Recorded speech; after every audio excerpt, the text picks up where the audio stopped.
What's up, Sporkman family? It's your boy Sporkman, and welcome back to another video. I got my best friend in the background. Say hello, Milo. He's just chilling, wanting to know some more Yu-Gi-Oh news about Quarter Century Bonanza, and let's talk a little bit about this set because we keep getting more reveals, and the reveals keep getting better, and I'm actually really excited for this set more and more as I learn more about it. He just left. Okay. Well, Raigeki is getting reprinted in this newest Core Central Bonanza set. Very Collection 3, as I like to call it. Machine Duplication is going to be in this one. Starlight Road, little 5Ds, throwback right there as well. Treeborn Frog. We even have Gorge, which one of my favorite cards from back in the day getting reprinted. Love this. Dark End Dragon. I remember this being in the Shonen Jump manga for one of the 5Ds books. So really awesome there. Goblin Attack Force, a very awesome throwback card. Dandelion, I know my friend TCG Connect will always appreciate that. So really awesome again to see a lot of these cards. Colossal Fighter, oh my god, I mean, Mr. Steal Your Monster, I mean, tell me about it. This is really amazing right here. Mirror Force, and I saw this comment and I thought I had to read it. Uh, Mirror Force, the reason why all us Yu-Gi-Oh fans still have trust issues to this day. You know what's funny? That is the most real comment I have actually read in a very, very long time. Like, there's... It's this one and Magic Cylinder, honestly. Those two cards make me have trust issues, and that's why I'm always so scared to attack when I see back row.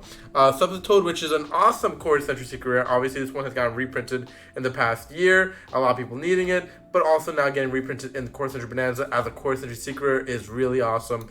And one thing I want to talk about as well is that TCG Player have it for sale right now for $117, but I recommend if you're going to buy it sealed, go to Game Nerds. $87, that's way under below, retail price and also just market price right now. So I highly recommend doing so. I have no affiliation with Game Nerds. I just think it's a great avenue, especially, trying to help the community out here and getting a really good deal.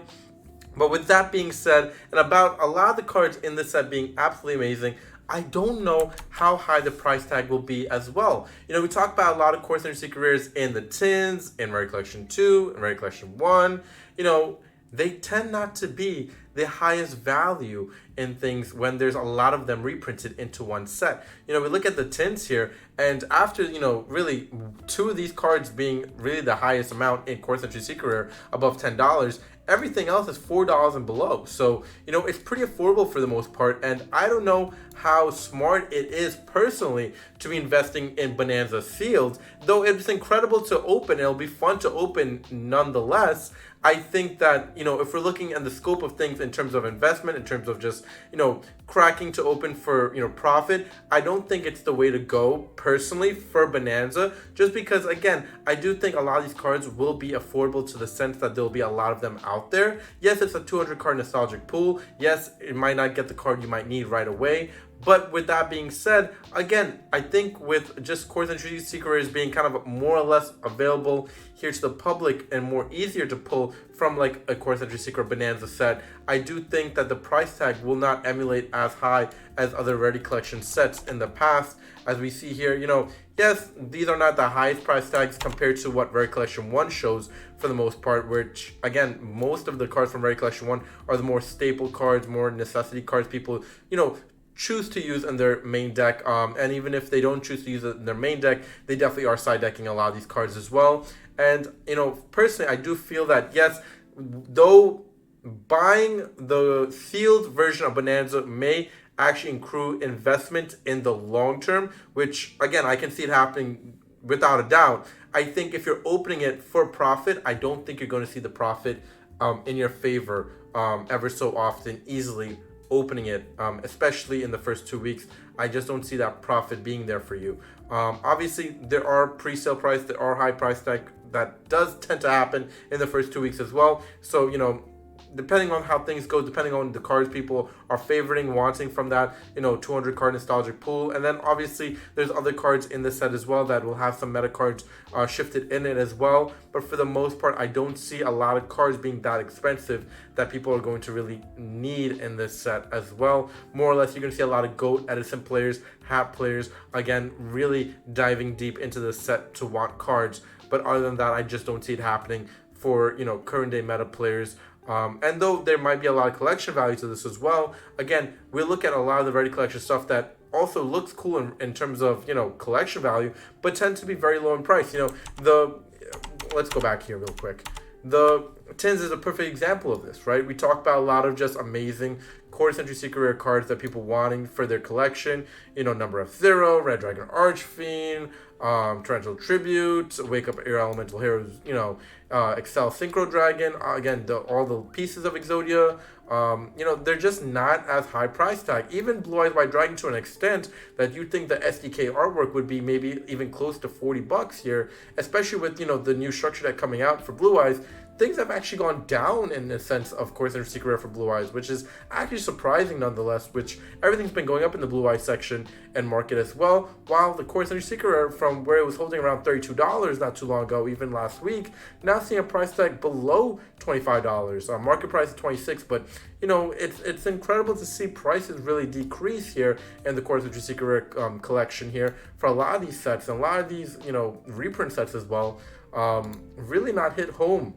And though there is a lot of amazing cards in this one, a lot of amazing cards people like to collect, like even the gadgets, right? Shout out MCO40, Gadget Lover over there, Blackwing Dragon, you have your Water Fans. There's just not the price tag that you expected to hold, and which such low price tag, I don't have a lot of faith that Bonanza is going to hold such high price tag for these cards. And though there are nostalgic and really cool collection pieces for these cards like we talked about, I just don't see it happening nonetheless. Scapegoat, like for a perfect example, Scapegoat is like an amazing throwback card and a card that people could still use to this day. Even, your GOAT fans as well.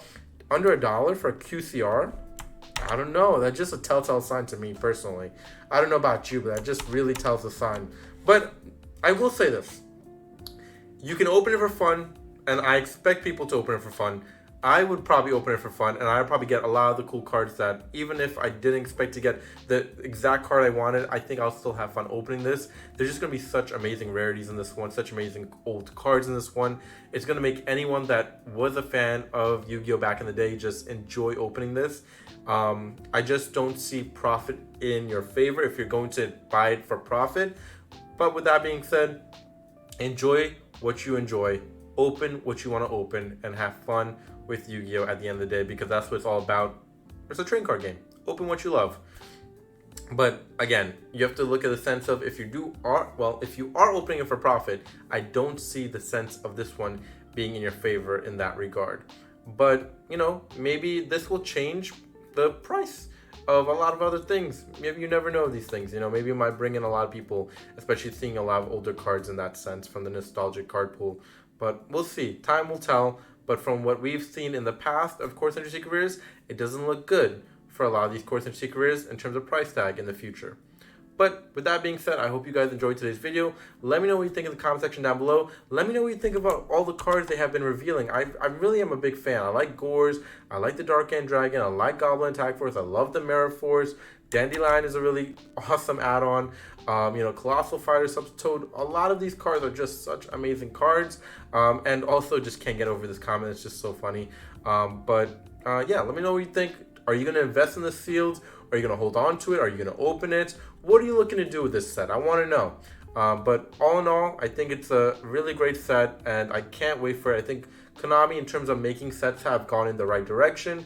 I think there's a lot of right directions that, these Core Center Secret Rare sets are starting to head towards, even though I know a lot of people are complaining that we still have Core Center Secret Rare sets almost 2 years now, more than 2 years, whatever it is. People are getting kind of fed up of it. It is what it is at this point. We can't change it. All we can do is ride with it and try to enjoy it while we have it, I guess. Though I do want Starlight Rares back, and I think a lot of people do. At this point, we can continue to complain, or we can just continue to just be happy what we have. And I'm going to start choosing to just be happy of what we have. And at least some of the stuff they're doing is starting to head towards the right direction, especially favoring those of older past formats that are actually seeing a rise in play as well. But like I said, let me know what you think in the comment section down below. I think we have a really cool set ahead of us, and a lot of great sets ahead of us as well in the future for Yu-Gi-Oh! And Konami in general doing a great job in that aspect. But yeah, from Usually Sparkman, we'll catch you next one. Please subscribe and comment, and peace out, YouTube.